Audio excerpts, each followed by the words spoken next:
Magandang araw mga kaibigan, Liz Ken update muli. Enrique Hill, pinapatunayan niya, sa mga Liz Ken fans, ang pagsuporta niya palagi, sa kanyang kasintahan.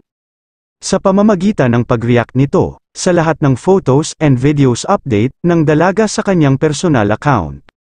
Gaya ng nasabi ko, di na nagsasalita ang Liz Ken couple, pero sa action na lang sila nagpapahiwatig para sa kanilang fans.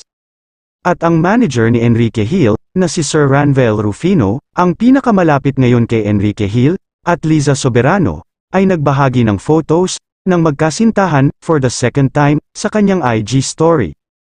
Iyan ang isang patunay, mga kaibigan, na buo ang Liz Ken. Sa mga nagdududa sa Liz Ken couple, ano na daw ang estado ng dalawa? Bakit daw nagtatago? Ang masasabi ko lang dyan, respetuhin ang privacy nila, bilang magkasintahan. Wala na sila sa love team, para laging sweet sa social media. Nag-grow na ang Liz Ken couple, pati na din, sa kani-kanilang proyektong ginagawa. At inaamin nila pareho, sa kanilang latest na interview, sa TV Patrol, na masaya sila pareho, sa nakakamit ng bawat isa sa kanila.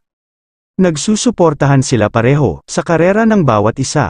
Sa interview sa kanila, alam mo at makikita mo, sa kanilang mga mata, sa bawat expression, ng kanilang mukha, ang saya, at puno ng pagmamahal.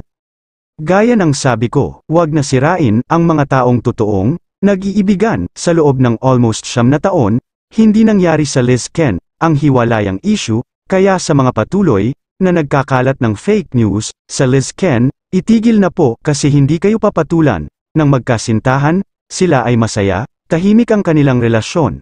Samantala kayo, puno ng paninira at bash sa kanila. Kapag may opinion kayo, o komento mga kaibigan, just type sa comment section. Salamat po.